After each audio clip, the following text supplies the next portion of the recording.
Espera, espera, espera. Antes de que empieces a ver este video, necesito pedirte algo.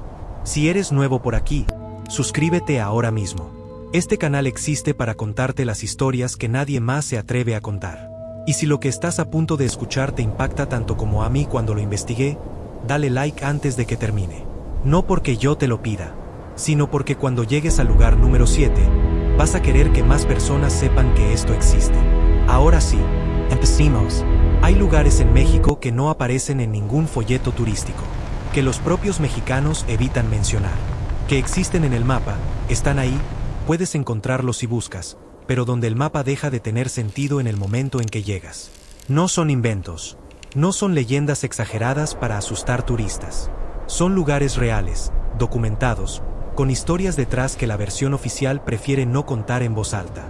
Y hoy vas a conocer los 7 más peligrosos del país.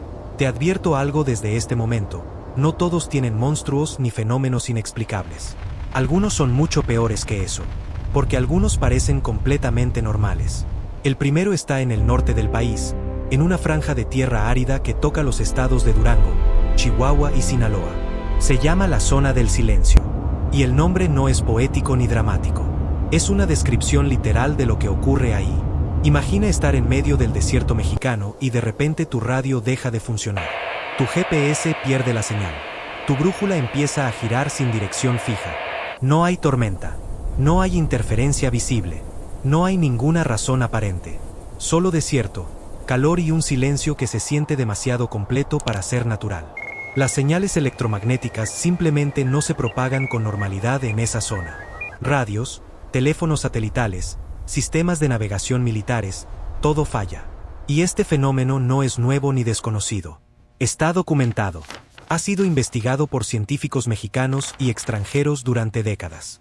Y hasta hoy, no existe una explicación que satisfaga a todos los que lo han estudiado. Pero hay algo que casi nadie menciona cuando habla de este lugar y que cambia completamente la dimensión de lo que estamos hablando. En 1970, un cohete experimental de la Fuerza Aérea de los Estados Unidos, cargado con material radioactivo, perdió el control durante una prueba. Estaba diseñado para caer en el desierto de Utah. En cambio, se desvió miles de kilómetros y cayó exactamente aquí, en la Zona del Silencio.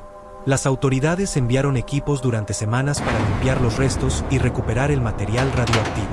Lo que nunca explicaron con claridad es por qué ese cohete, con toda la tecnología de navegación disponible en ese momento, terminó en ese punto específico del planeta.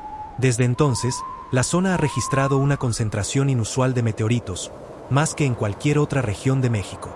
Los científicos hablan de campos magnéticos anómalos. Los pobladores locales hablan de luces en el cielo que no corresponden a ninguna ruta aérea conocida. Y los exploradores que han entrado solos, sin guía, sin conocimiento previo del terreno, algunos regresaron con historias que prefieren no repetir. Otros tardaron mucho más de lo esperado en encontrar la salida. No hay cercas, no hay carteles de advertencia, solo desierto abierto, silencio absoluto y la sensación persistente de que algo en ese lugar activamente no quiere ser comprendido. Y sin embargo, el segundo lugar está dentro de una de las ciudades más grandes y visitadas del mundo. Está en Ciudad de México, en los canales de Xochimilco, navegando en trajinera como cualquier turista de fin de semana. Existe una pequeña isla que de día parece una atracción excéntrica y pintoresca. Muñecas colgadas de los árboles. Cientos de ellas, con los ojos en blanco, los cuerpos deteriorados por décadas de lluvia y sol, el cabello enredado entre las ramas. Algunas sin brazos, otras sin cabeza, algunas con la cara quemada. De día, la gente se toma fotos. De noche, nadie se acerca. La historia que los guías cuentan dice que un hombre solitario que vivía en esa isla comenzó a colgar muñecas para calmar el espíritu de una niña que había muerto ahogada en el canal frente a su casa, que escuchaba su voz, que las muñecas eran para que ella no estuviera sola.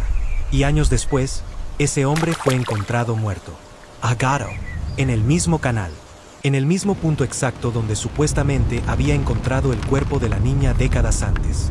Pero lo que la gente no suele investigar, lo que no aparece en la versión turística de la historia, es que los trajineros que llevan generaciones navegando esos canales no hablan de la isla con curiosidad o con diversión. Hablan de ella con una incomodidad que no es actuada. Hay guías que se niegan a llevar grupos después de que cae el sol.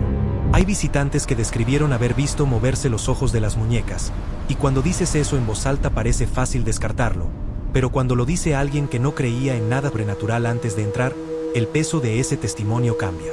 Y hay algo más, algo que ningún video menciona. La isla no tiene nombre oficial en los registros del gobierno de la Ciudad de México. Existe físicamente. Cualquiera puede llegar en trajinera. Pero en el papel, en los archivos, en los documentos administrativos, no existe. Un lugar que está ahí pero que oficialmente no está. Y eso, dependiendo de cómo lo mires, lo hace más inquietante que cualquier muñeca colgada de un árbol. El tercero está en Guanajuato, una ciudad patrimonio de la humanidad, colorida, llena de vida universitaria y turismo constante. En su centro histórico hay un callejón tan angosto que dos personas en balcones opuestos pueden tocarse sin esfuerzo. Lo llaman el Callejón del Beso. Los guías cuentan una historia de amor prohibido, de dos jóvenes que se amaban a escondidas mientras el padre de ella intentaba separarlos. Una historia que termina en tragedia como todas las que realmente importan.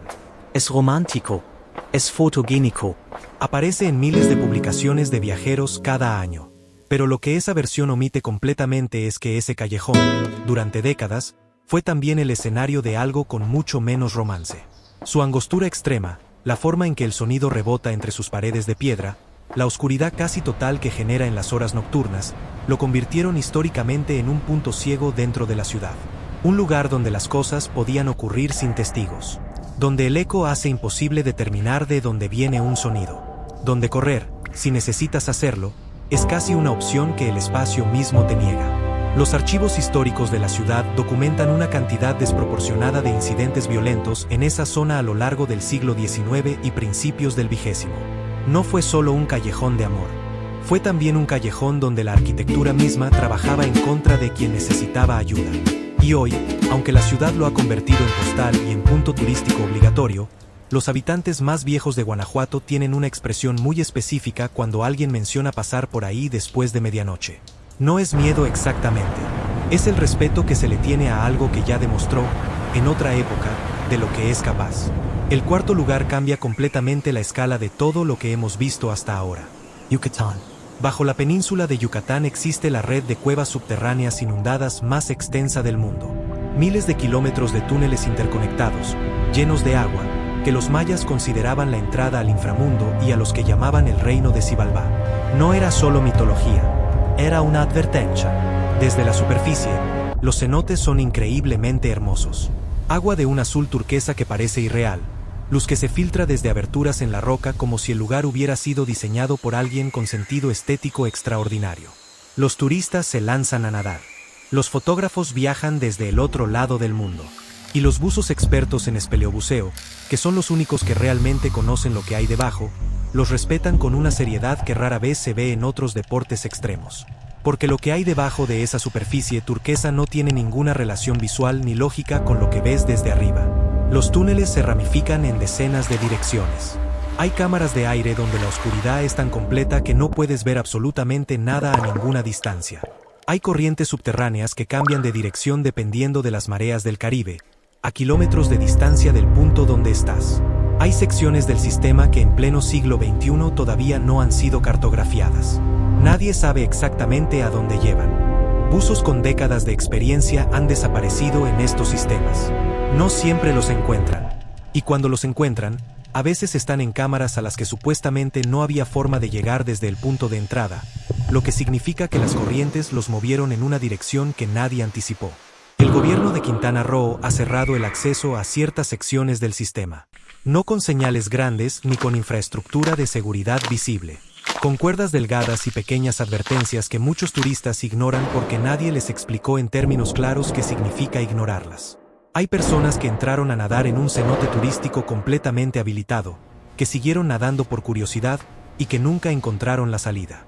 Eso no es leyenda. Está en los reportes oficiales de rescate, en los expedientes, en los testimonios de los buzos que fueron a buscarlos y que prefieren no dar entrevistas sobre lo que encontraron. El quinto lugar es el más grande en términos físicos de todo lo que vamos a ver hoy. La Barranca del Cobre, en el estado de Chihuahua, es 4 veces más grande que el Gran Cañón del Colorado. 4 veces. Es uno de los paisajes más imponentes del continente americano y al mismo tiempo uno de los más subestimados fuera de México. y entre los meses de julio y septiembre, durante la temporada de lluvias, se transforma en una de las trampas naturales más letales del hemisferio occidental. Los ríos que corren en el fondo del cañón pueden subir 40 metros en cuestión de horas. No días, horas, sin que esté lloviendo necesariamente en el punto donde tú estás parado. La lluvia puede caer a 100 kilómetros de distancia, en la sierra que alimenta esos ríos, y el agua llega a donde tú estás antes de que tengas tiempo de procesar lo que está ocurriendo. Los tarahumaras, el pueblo indígena que ha habitado esa región durante siglos, conocen las señales. Saben leer el color del cielo, el tono del agua, el tipo de sonido que viene desde arriba antes de que cualquier instrumento lo detecte. Tienen generaciones de conocimiento acumulado que ninguna aplicación meteorológica puede reemplazar. Los turistas no tienen ese conocimiento. Y lo que los mapas oficiales no muestran, lo que no aparece en ningún material de promoción turística, es que dentro de la barranca existen zonas donde hubo comunidades enteras que fueron arrasadas por crecidas durante el siglo XX.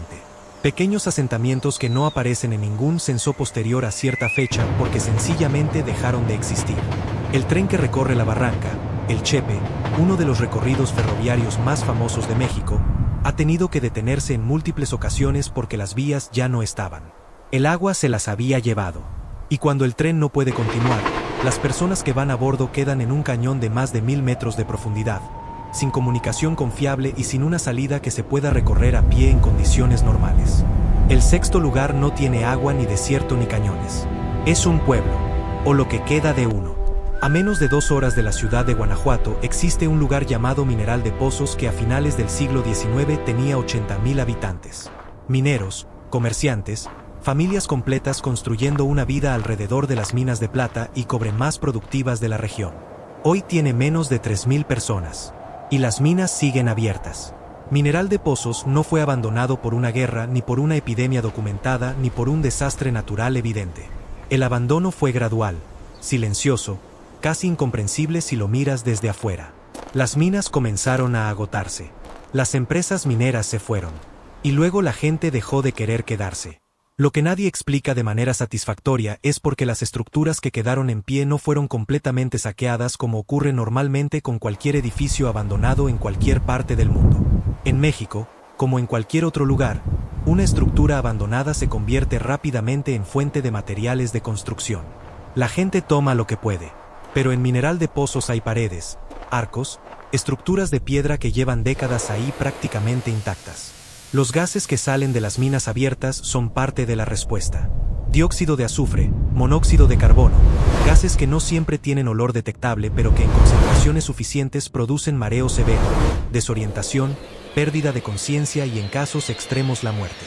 Los animales lo detectan por instinto y no se acercan. Las personas no siempre tienen esa capacidad. Hay visitantes que han entrado a explorar las ruinas y han salido horas después sin poder explicar con coherencia cuánto tiempo estuvieron dentro ni qué hicieron durante ese tiempo. Hay secciones de las minas que colapsan sin ningún aviso previo porque llevan más de 100 años sin ningún tipo de mantenimiento estructural. Y los pocos habitantes que quedan en el pueblo mencionan, con una calma que resulta más perturbadora que cualquier dramatismo, que en ciertas épocas del año se escuchan sonidos que vienen de abajo, de las minas. Sonidos que no son viento y que no corresponden a ninguna actividad humana conocida en la zona. Nadie ha entrado a verificar que los produce. Y aparentemente, nadie tiene demasiada prisa en hacerlo. El séptimo es diferente a todos los anteriores en una forma que lo hace el más peligroso de la lista. No hay fenómeno geológico. No hay misterio sobrenatural. No hay gas invisible ni corriente subterránea sin cartografiar. Este lugar es peligroso por la razón más simple y al mismo tiempo más difícil de procesar. Está controlado por personas. En algunas ciudades del norte de México existen calles, colonias y zonas completas donde las reglas del Estado no son las que operan. Donde hay otras reglas, no escritas en ningún documento, no publicadas en ningún lado, pero absolutamente reales, absolutamente vigentes y absolutamente respetadas por todos los que viven cerca de ellas. Entrar a ciertas zonas sin saber a quién pertenecen es un error que no siempre tiene una segunda oportunidad para corregirse. No porque seas turista, no porque seas periodista extranjero, sino porque en esas zonas, la presencia de alguien desconocido genera automáticamente una pregunta que nadie va a hacerte en voz alta pero que todos están pensando. ¿Quién te mandó? ¿Qué estás haciendo aquí y a quién le estás reportando lo que ves? Periodistas internacionales con experiencia cubriendo conflictos armados en múltiples países han descrito algunas de estas áreas como más difíciles de penetrar que zonas de guerra convencionales. Y la razón es exactamente esa. En una guerra convencional sabes más o menos dónde están las líneas. Aquí las líneas no tienen señales visibles. Cambian sin aviso. Y cruzarlas sin saberlo no te da ninguna ventana de tiempo para explicarte. Lo que hace a este séptimo lugar el más peligroso de todos los que vimos hoy no es su extensión ni su historia. Es su invisibilidad. Los otros 6 lugares puedes buscarlos en un mapa, leer sobre ellos, prepararte antes de ir. Este lugar parece una calle normal, con casas pintadas, con tiendas abiertas, con música saliendo de alguna ventana, con niños jugando en la banqueta como en cualquier colonia de cualquier ciudad del país. Y esa apariencia de normalidad absoluta es exactamente la trampa. Es lo que hace que la gente entre sin pensar. Y es lo que hace que algunos no salgan. 7 lugares completamente distintos. Una franja de desierto sin señal electromagnética, una isla cubierta de muñecas dentro de una ciudad de millones de personas, un callejón histórico con una arquitectura que trabaja en tu contra, un sistema de cuevas submarinas que nadie ha terminado de cartografiar, un cañón que puede subir 40 metros de agua en horas, un pueblo abandonado con gases invisibles en el subsuelo y calles que parecen normales pero que tienen dueños que no figuran en ningún registro. ¿Qué tienen todos en común? Que el peligro no avisa. La zona del silencio no tiene un cartel que diga aquí pierde la señal. Los cenotes no tienen una alarma que suene cuando la corriente cambia de dirección. La barranca no tiene un sistema de alerta cuando el agua sube. Las zonas de control territorial no tienen ninguna señal que te diga que ya cruzaste la línea que no debías cruzar. En todos estos lugares, el peligro ya ocurrió antes de que tú lo pudieras ver. México es un país de una complejidad geográfica, histórica y humana que muy pocas naciones en el mundo pueden igualar. Desiertos, selvas, volcanes activos, cañones enormes, sistemas de cuevas sin mapear, costas en 2 océanos y una historia humana tan intensa y tan sin resolver en muchos sentidos como su geografía. Y tiene lugares como estos 7 que existen en paralelo con todo lo hermoso y extraordinario que el país también es. Conocerlos no es razón para no ir. Es razón para ir con algo que vale infinitamente más que cualquier seguro de viaje o aplicación de navegación. Información real. No la del folleto. No la de la agencia. La del lugar que nadie promociona porque reconocerlo en voz alta implicaría admitir que existe y que tiene consecuencias para quien no lo respeta. El peligro que no conoces no te da ninguna ventaja. Te la quita por completo. Y ahora que ya sabes dónde están estos 7 lugares, la única pregunta que queda es una: ¿cuántos más hay que todavía nadie ha nombrado?